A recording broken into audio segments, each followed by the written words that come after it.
तो चलो आगे बढ़ते हैं। अब मैं तुम्हें समझाऊंगा कि वर्क पॉजिटिव, नेगेटिव और जीरो कब कब होता है। सबको समझ में आएगा, टेंशन नहीं लेने का, बस तुम्हें ध्यान से सुनते रहना है। तो जिस डायरेक्शन में फोर्स लग रहा है और उसी डायरेक्शन में डिस्प्लेसमेंट हो रही है तो वर्क पॉजिटिव आएगा। एग्जाम्पल से देखो और क्लियर हो जाएगा। जब कभी गाड़ी खराब हो जाती है तो हम उतरकर गाड़ी को धक्का लगाते हैं, तो वो धक्का एक तरह से फोर्स हो गया। हम फोर्स आगे लगाते हैं और गाड़ी भी आगे जाती है, तो फोर्स और डिस्प्लेसमेंट की डायरेक्शन सेम हो गई, तो वर्क डन पॉजिटिव हुआ। तो अब बात आती है कि वर्क नेगेटिव कब होता है। तो भाई लोग सीधी बात है, जिस डायरेक्शन में फोर्स लग रहा है और अगर उसकी उल्टी डायरेक्शन में डिस्प्लेसमेंट हो रहा है तो वर्क डन नेगेटिव है। तो सीधा मतलब है फोर्स और डिस्प्लेसमेंट की डायरेक्शन ऑपोजिट होनी चाहिए, या यूं समझ लो कि फोर्स और डिस्प्लेसमेंट की डायरेक्शन के बीच 180 डिग्री का एंगल होना चाहिए, तो वर्क डन नेगेटिव हो रहा है। और नेगेटिव वर्क का सबसे अच्छा एग्जाम्पल होता है फ्रिक्शनल फोर्स, जो हमेशा मोशन की ऑपोजिट डायरेक्शन में लगता है। मान लो मेसी ने रोनाल्डो को बॉल पास करी, तो बॉल जिस डायरेक्शन में डिस्प्लेस हो रही है उसकी उल्टी डायरेक्शन में फ्रिक्शनल फोर्स लग रहा है। तो इस केस में वर्क डन नेगेटिव होगा, क्योंकि फोर्स और डिस्प्लेसमेंट की डायरेक्शन ऑपोजिट हो गई। पर यार मेसी रोनाल्डो को पास क्यों करेगा? मैं भी पता नहीं कैसी भय सी बातें कर रहा हूं। तो अब देखते हैं वर्क जीरो कब होता है। तो पहली बात तो ये है, अगर फोर्स ना लगे या डिस्प्लेसमेंट ना हो तो वर्क डन जीरो हो जाएगा।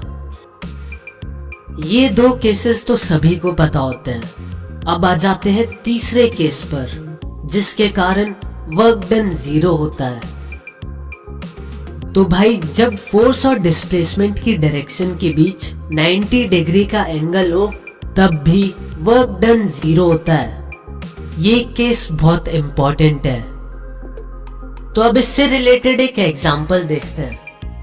मान लो एक ऑब्जेक्ट हॉरिजॉन्टल ग्राउंड पर 10 मीटर लेफ्ट से राइट जाता है, तो बताओ ग्रेविटेशन फोर्स ने उस ऑब्जेक्ट पर कितना काम किया?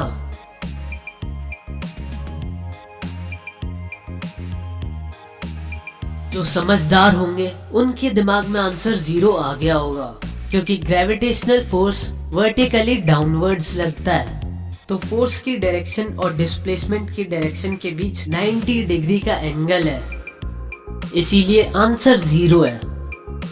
तो चलो अब एक छोटा सा सवाल करते हैं। अगर एक कुली 15 केजी के मास के बैग को 2 मीटर की हाइट तक उठाता है, तो बताओ उसने कितना वर्क किया?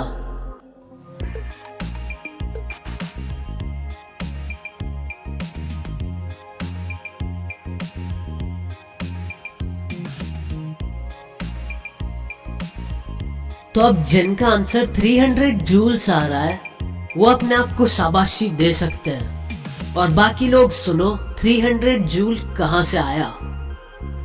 पहली बात, फोर्स और डिस्प्लेसमेंट की डायरेक्शन सेम है। अब वर्क होता है फोर्स इनटू डिस्प्लेसमेंट। तो डिस्प्लेसमेंट तो हमें सीधा दिखा रखी है 2 मीटर। तो अब बात आती है फोर्स की। तो अब जिस मिनिमम फोर्स से सामान उठेगा वो बॉडी का वेट होता है। तो किसी भी ऑब्जेक्ट का वेट होता है mg, यानी mass into acceleration due to gravity. और हमें मास तो दे रखा है 15 kg, और एक्सेलरेशन ड्यू टू ग्रेविटी यानी g की वैल्यू तो पूरी दुनिया जानती है, मैं तो 10 ही यूज करता हूं। तो वेट हो गया है 15 इंटू 10 यानी 150 न्यूटन। तो अब हमें फोर्स मिल गया और डिस्प्लेसमेंट है 2 मीटर। तो वर्क होगा 150 इंटू 2 यानी 300 जूल्स।